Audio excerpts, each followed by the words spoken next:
You know, I remember even a year ago, you guys telling me that, of course, with the Vice deal, of course, there were those early fans, whether it's, you know, Let It Bloom or even before that, who were like, oh God, are these guys going to change now? Are they going to like, now they're like moving up and are they going to sound more polished? And when Good, Bad, Not Evil came out, I feel like there were some people saying that, but I mean, you guys have said that in terms of the way you approached the recording, it really wasn't that different, right? Yeah, there's always haters though. Yeah.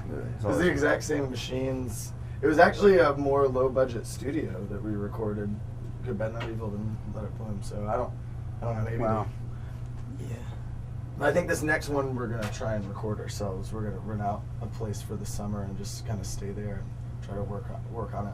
Because we've never spent more than 2 weeks in the studio, so it'd be nice to be able to spend more time. Yeah, spend more time and have a more relaxed schedule. Where's that going to be? Do you know? In Atlanta. Oh, Atlanta. Okay. Mm-hmm. So you have a place. So it'll be our first time in Atlanta for more than a couple of weeks in a long, long time. So yeah, we're trying to write our new record for this summer.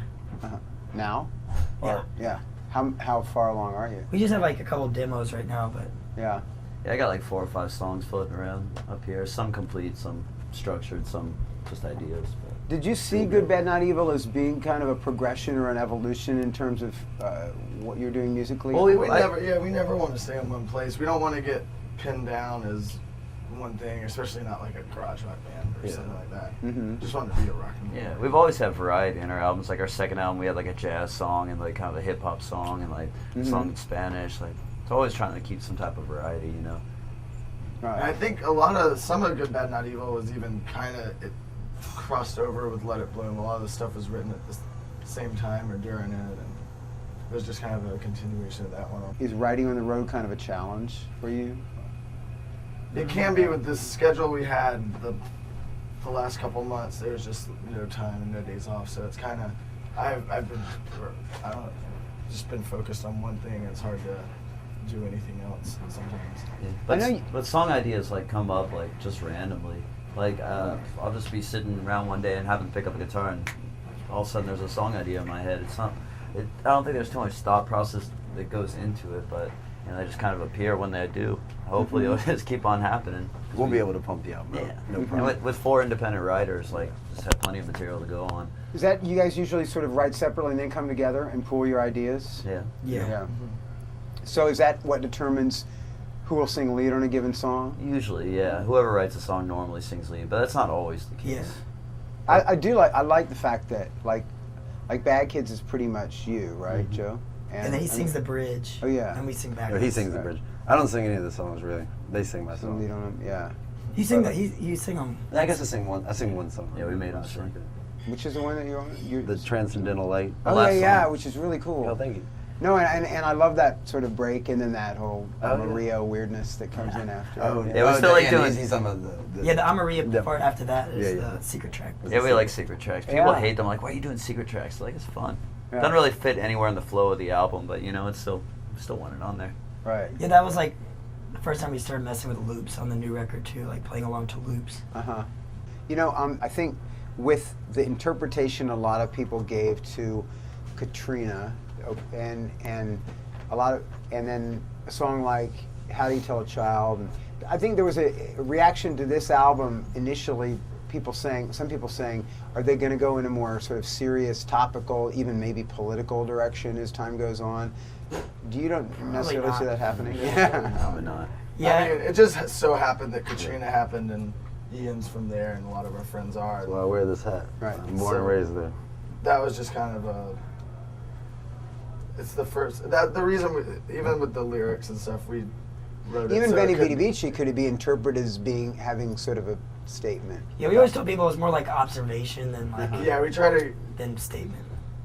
Yeah, like Katrina, like the lyrics could be about like a girl. If the storm had never happened, you know, the song would still work. I think. Yeah, we try to leave it up to interpretation a lot. Like, so it doesn't really necessarily mean anything. Right. I think whatever happens, happens. I mean, we did write Katrina when the levees broke that night. But it's not like we were trying to make some big message. We just need to get something off our chest. Right. So, where's the song? We'll never be overtly political. You know? Right. So I definitely want to ask you about the movie. I read a couple when they first announced the movie, and so I get maybe because of the title, it is still called Let It Be, right? Yeah. I think so. Yeah. That it, and maybe it was just sort of people just jumping on this. All of a sudden, doing these Black Lips Beatles comparisons, saying, hey, is this going to be the Hard Day's Night kind of thing? Is that completely off the mark? Would you say? I think so because it's not, the movie's not about us. So. Yeah.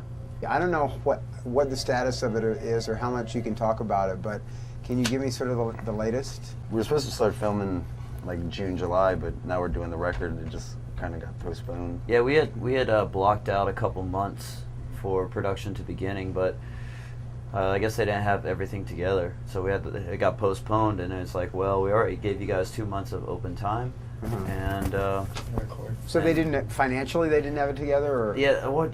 I think everything's together now. Now it's just a matter of scheduling. We still have every intention of doing it, but it's just going to have to be postponed for a little bit just because time.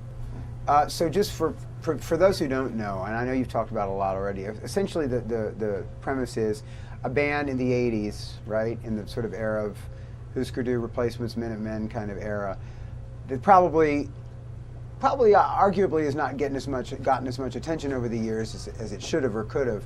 And that's and you guys are sort of one of those bands of that era, right? Totally fictional. Yeah, Yeah, we're a fictional fictional band. band It's that not kind us. of gets almost there and doesn't. But I've heard it was kind of, like in a nutshell, they said it was kind of like New York's version of 24 Hour Party People. Were you guys fans of that era? Because people associate you probably more with prior to that. I like the Southern California hardcore scene a little bit Yeah. better. Yeah, I like the hardcore stuff in the 80s, but I never really got into Replacements or Husker Du. Mm-hmm. I like Butthole Surfers. Yeah. They mentioned that in the script. Like, Butthole Surfers and Daniel Johnston. yeah, Texas scene. So what about, is there any good thing going on with any of your various side projects, or is it pretty much focused on the next Black Lips record? We're just on tour all year. It's kind of hard. Kind of hard to do that. I mean, it's happening. The Spooks record is just about done. He just needs one more remix, and that's gonna be done. And I got a couple things on the back burner that are almost finished. Vice is now willing to put out our side projects, so I'm sure. Really? Yeah, I'm sure in the future things will That's cool. start coming out. So they don't stand in the way of different things, split 7 inches or anything like that? No, going because on? we're not really touring so much with the side projects. Uh-huh. Like I did a solo record that Vice might put out, but I'm not gonna like tour or anything, Mm-hmm.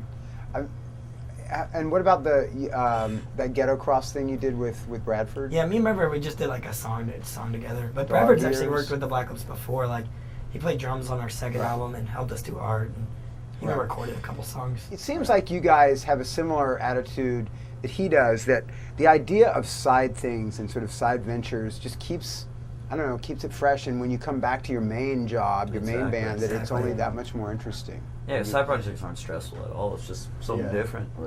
Yeah, I find it inspiring. Sometimes I'll take a song from a side project when it dies and bring it to the Black Lips. Mm-hmm.